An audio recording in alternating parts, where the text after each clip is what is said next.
Hi everyone, it's Ola Sulaiman. On today's show, I'll be talking about tax consequence of incorporating your business in United Kingdom.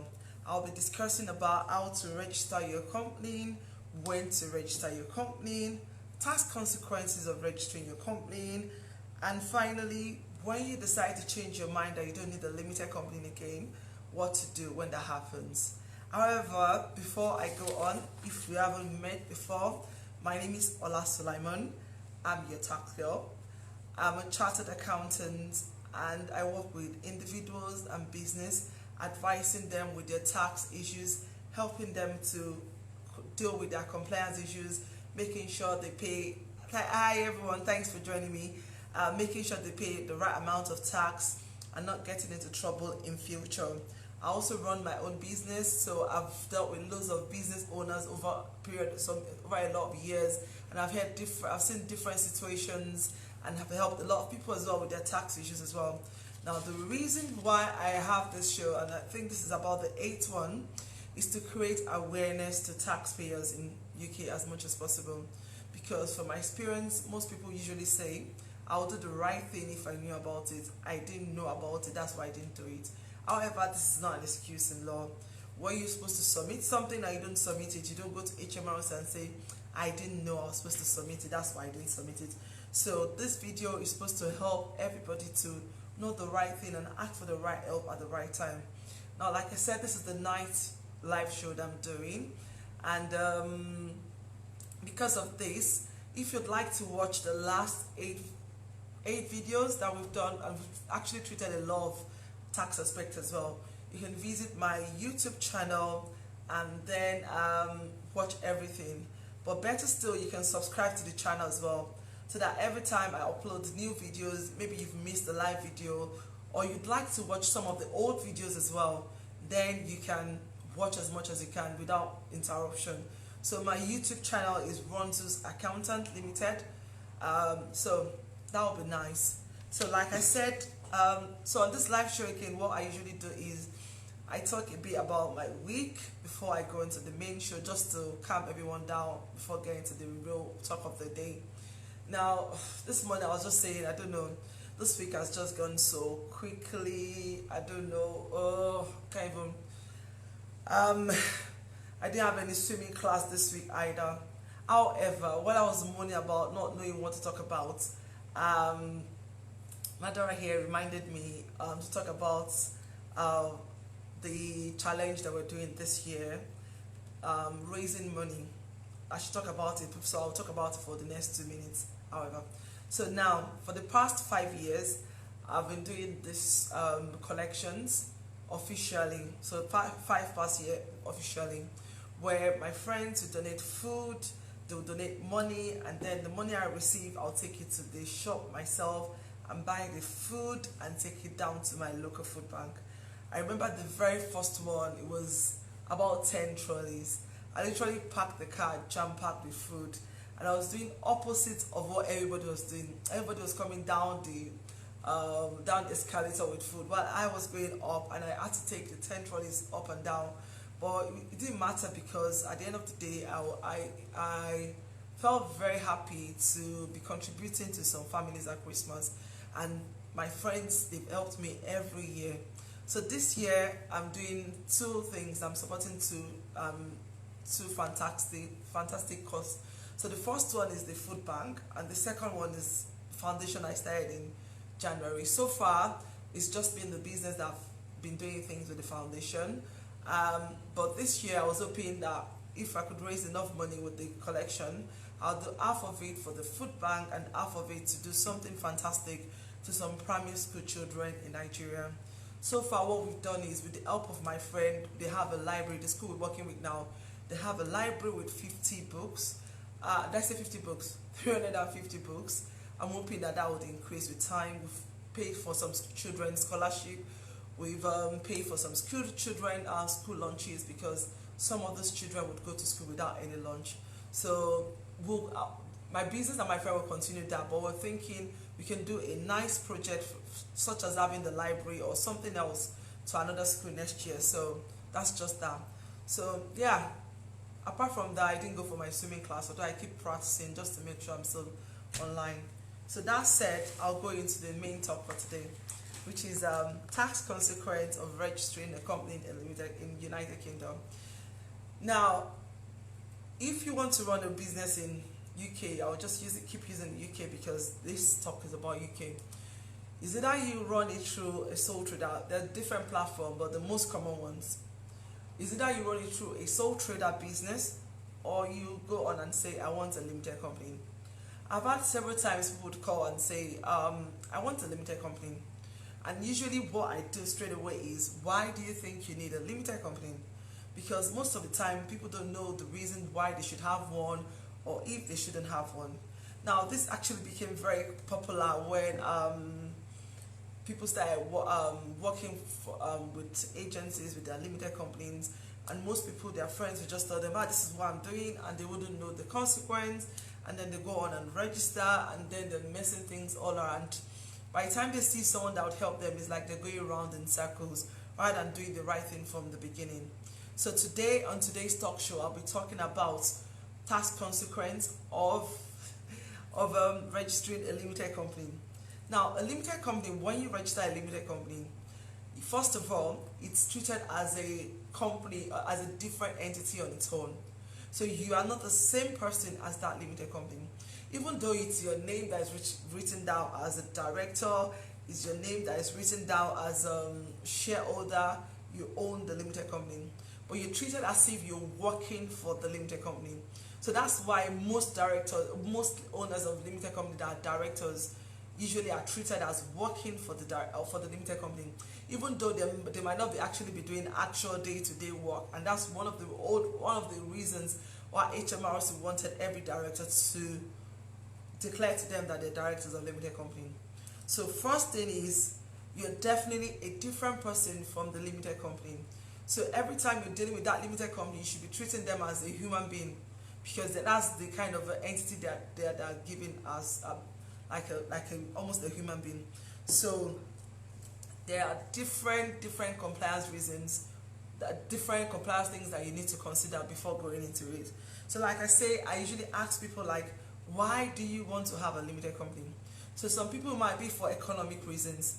For example, when I said earlier on that people that had a limited company, they wanted to work with agencies, okay, the reason for those ones then is their agency would not work with a sole trader, they want to work with a limited company. And I know the reason why. It's not today's talk. It's definitely just because of R35 checks and all that, and so that they can pass the burden to you for checking.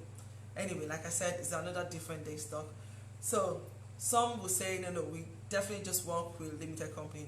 I've seen some individuals say, okay, I know I might start as a sole trader, but I want to look more professional. That's why I want to have a limited company.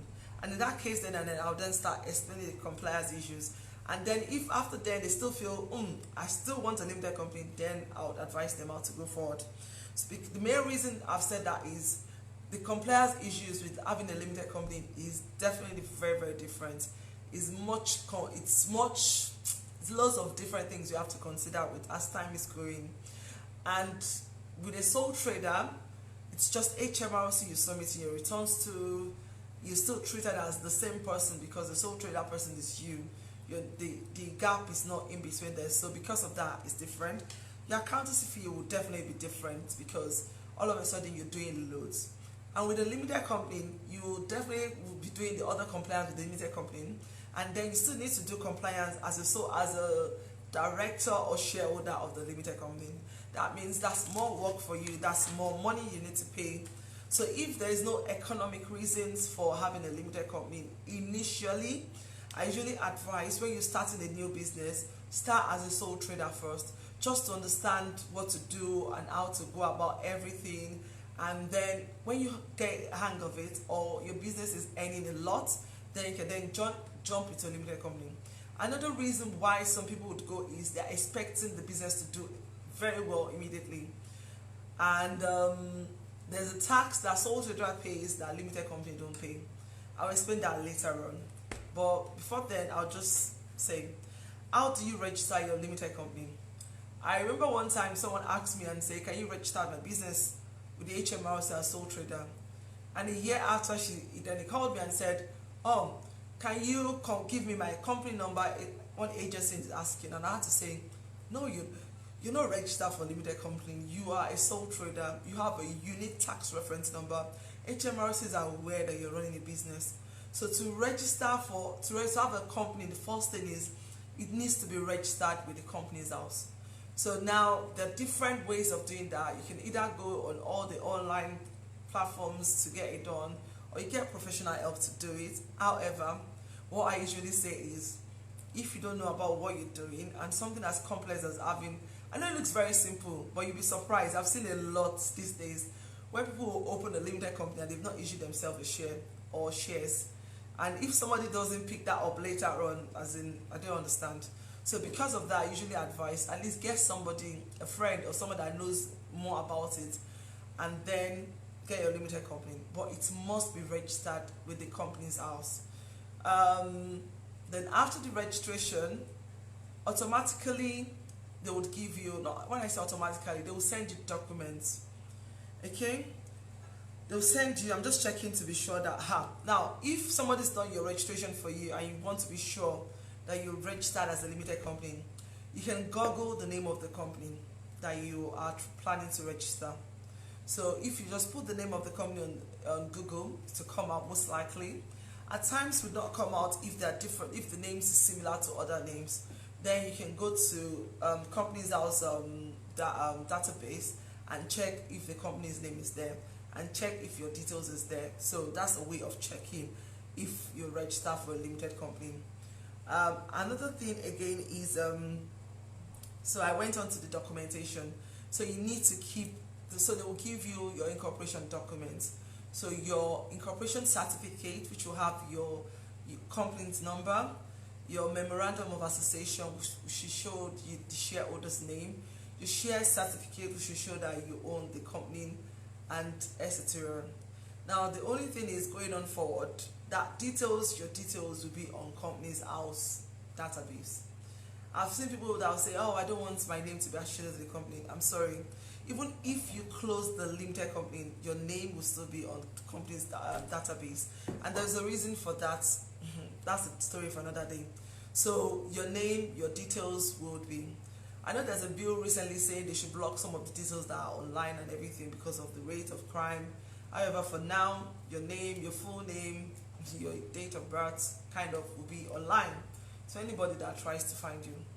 So because of that, and then people go on to say address. So you can decide to choose the address that is not your home address, and then you pay like a virtual address. And this is my own point of view. Everybody is free to their own point of view. As long as it's good to have you're trying to disguise your address because you don't want someone to come to your house and find you out or whatever. But the disadvantage of that is every time HMRC needs to communicate with you, it takes forever to get to you. And if it's an urgent thing, you can't go to HMRC and say, I didn't get the letter, because you got the letter. The letter was received by someone. So for that, for me, I usually advise that at times it's better to have your home address, because if your full name, your date of birth is online, the address is just the next thing to add to the list.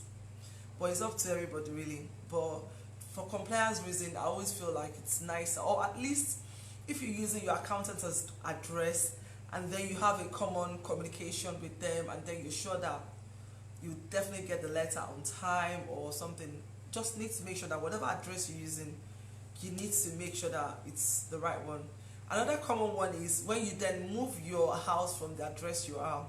People usually tell me that you can redo redirection, so that all the letters that I sent to the other address would be moved to the new address. It doesn't happen like that with a limited company. You can't do redirection for a limited company.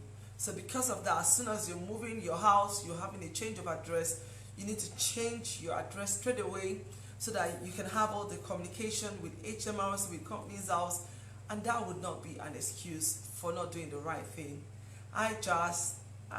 Thanks for joining today as well. So you need to keep those documents very, very well, because at every time you need to talk to a business person about your limited company, they'll ask you for your incorporation document. Most of the time, you can just get it online anyway. But some of the time, they will say, can you send it to us just to confirm that you're a limited company or not? Now, the one that most people miss is the letter that HMRC would send. You would usually get this letter at least 2 to 3 weeks after the registration. And this letter would have your unique tax reference number for the limited company. So you need to make sure that that letter is kept safe, because that unique tax reference number is going to be used as your communication. Every time you communicate with HMRC, that's what's going to be used for you. So you cannot afford to not have that. When you want to submit your account, your UTR number is what's going to be used. When you need to pay your tax for the limited company, your UTR number will be used. And I've seen cases that 12 months down the line, the client don't have it. I know at times they don't send it. So as soon as you don't get it in your first month of incorporation, you can call HMRC and say, I need my UTR number. Can you kindly send it to me? They would have to post it. They don't give it over the phone. So that's why if you need it now, you need to get it on time. So that letter is very, very important. Apart from that, there will be loads of letters that will be coming in, just because all of a sudden your data is online. I remember one year when one guy called me several years ago, and he was speaking to me as if he knew me forever. I was like, oh, and when we finished the conversation, I was like, where did you get my name from? And he said, oh, I'll be a very bad salesperson if I don't check your details from company's house before calling you. So because of that, you get loads of letters from different people trying to sell you different things. So except from the HMRC and company's house one, I'll just say, don't say I said that, ignore, but you can still read and just be sure that was most likely someone trying to sell to you. So last 2 weeks, I think it was 3 weeks, I talked about self-assessment. In the olden days, automatically, as soon as you have a limited company, you need to register for self-assessment. It's still the same now for 90% of the case, because most likely you're going to be getting dividend tax from the company, you're going to be working full-time. So in that case, then you need to register for self-assessment. So that one is a different compliance entirely. So you need to check, is there a need for me to register for self-assessment? So if the company is going to be dormant for that first year, maybe you don't really need to register for self-assessment. So you need to check if you should. But if you should, you should. Now, we are in tax year 1920 now. So if I registered my company in March 2019, I still need to register for 1819, as long as my company was active for 1819. However, if it is April 20, it's just 1920 going on forward. Remember, self-assessment is your personal tax. Because of that, it has to do with the actual tax year rather than the limited company's tax year. Now, I'll go on to the next one. You need to open a bank account for the limited company.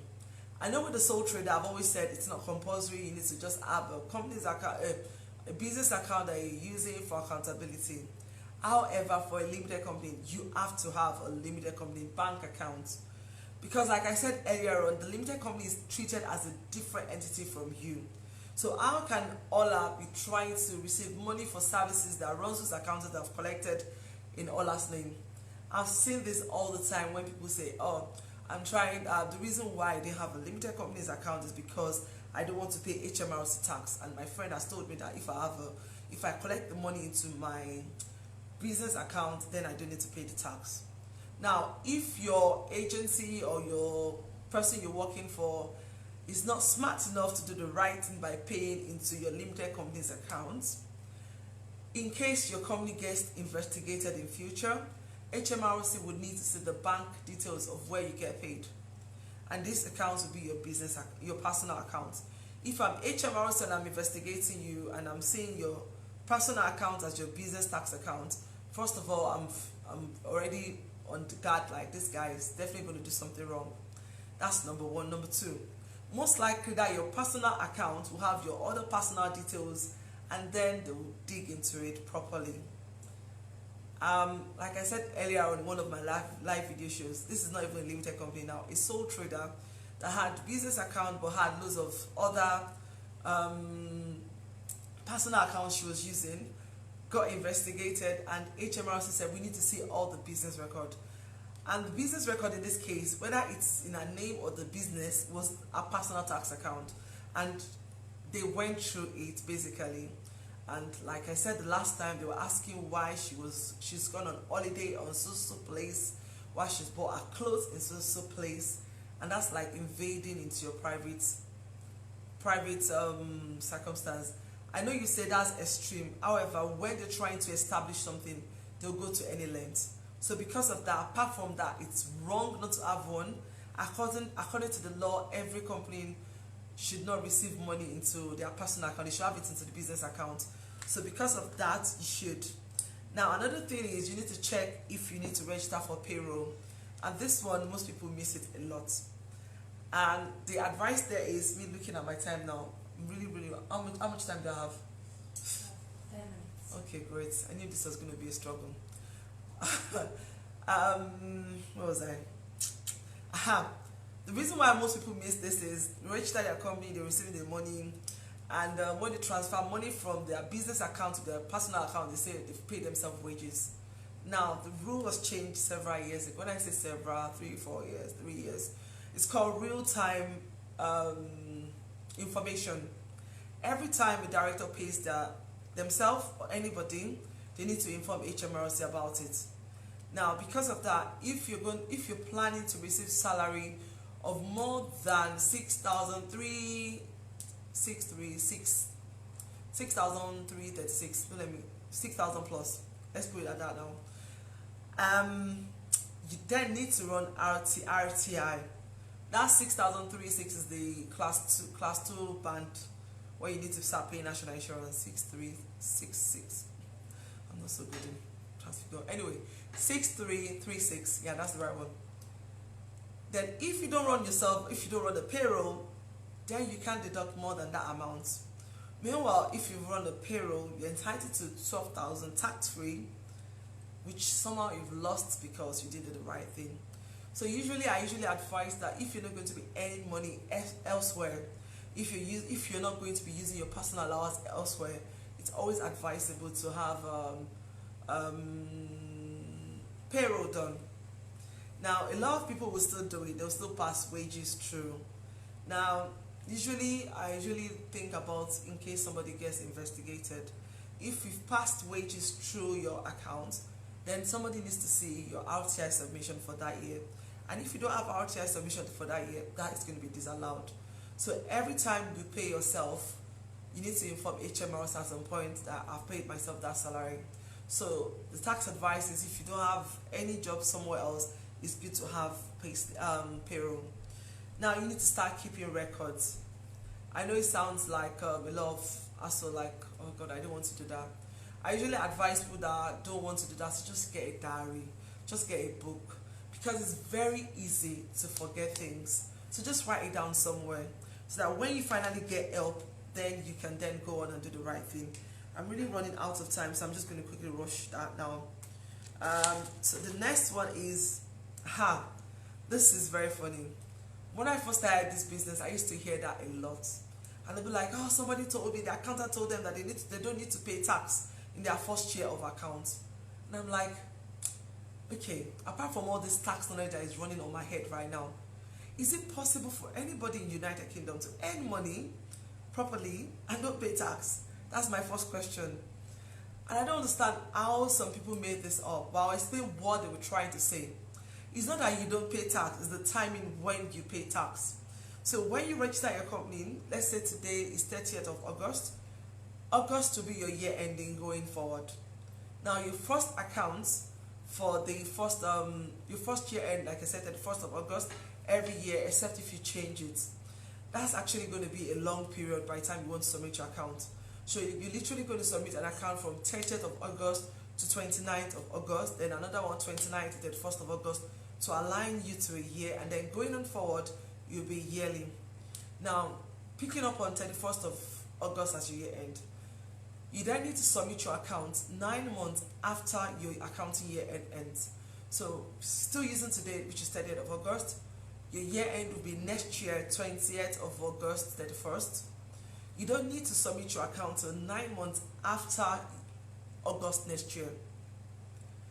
Then when they say you don't need to submit your account up to then, they're not saying you can't submit. We're giving you a deadline to submit by so date. So the advice I usually say is, because it's easy to forget all these things, the earlier the better you can submit your account, the better. Because number one, if you get your account in by September next year or October, then you have the 9 months to plan to pay tax if you don't have the tax now. Because you then have to pay the tax by, when I say 9 months after to Companies House, but 1 year after to HMRC.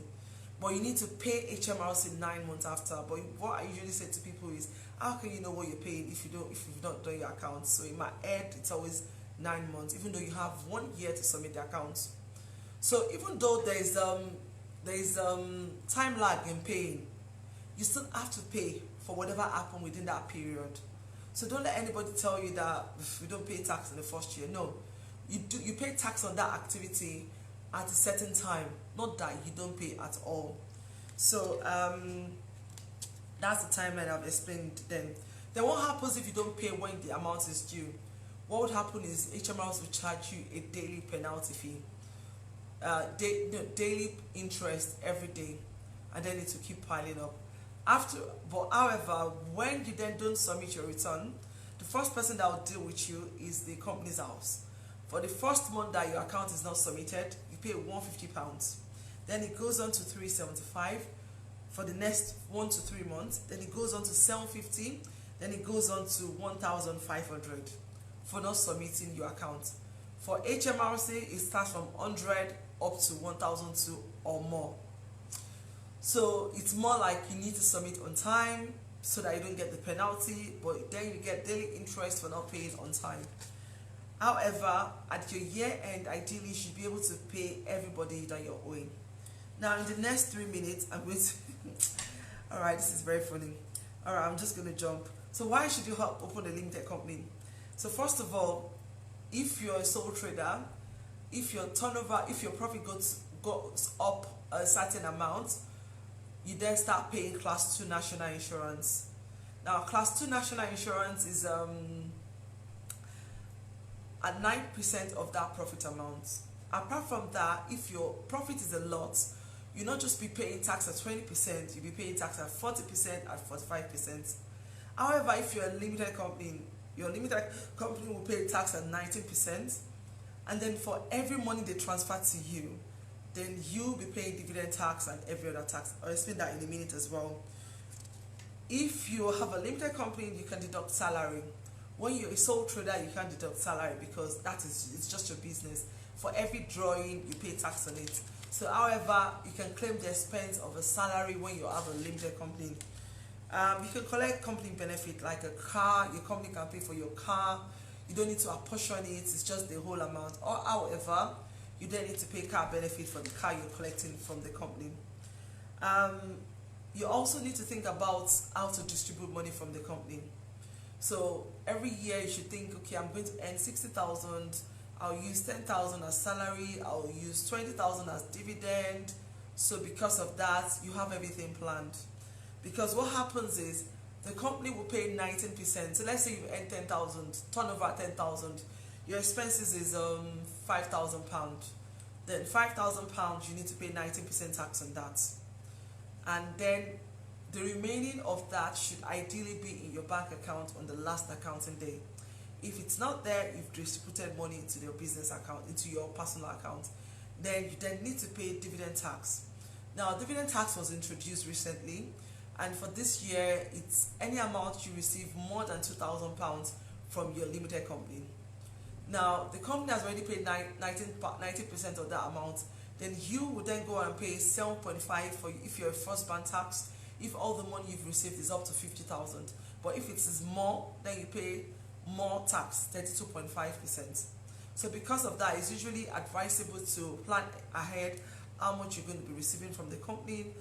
And the other thing, again, before I stop, because I've got so much to still talk about here.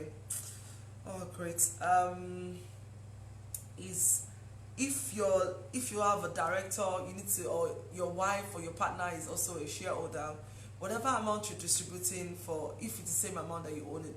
So what I'm trying to say is, the dividend that is going to be distributed from the company is going to be based on your shares that you have in the company. So if I have 80%, is 80% of the profit that will be distributed to me, and just 20%, except if one of us waived our dividend, but it has to be according. Now, another thing you need to watch out for is when the business starts growing very well, and as soon as you go over the turnover 81,000, you need to consider registering for VAT as well. VAT is, if you meet the compliance requirement, VAT is another story for another day. I don't know, I'm just literally just glancing through everything and see if I've missed a very, very important one. Alright, now in case you ever change your mind that you want to close your limited company, then you need to do it properly. You need to prepare your last account. Number one, you need to ensure that that account is submitted within the time that you're striking off the company. So as we actually register the company with the company's house, you need to dissolve the company with the company's house as well, and this usually takes time. As soon as you submit your strike-off form with company's house, you need to ensure that you're not using the business again, because I've seen a case when someone told me, can you kindly strike off my company, and I did, and later on, because the company was still not being closed, they decided to go and use the company to get money, and they got paid. And at that time was when the company was closed properly, because if money is left in your company's account at the time of closing your company, that money belongs to the crown. To get that money back is another story entirely. It takes a lot of work and a lot of time.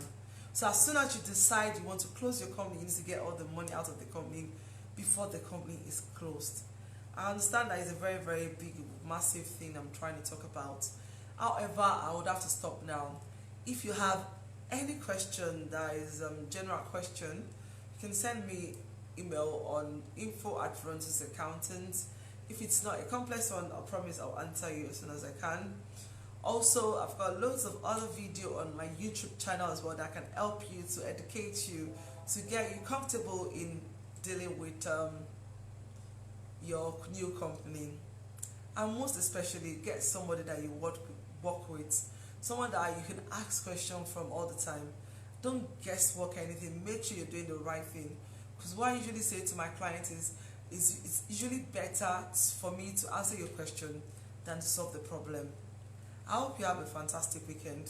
I hope I have one as well. I'm going away.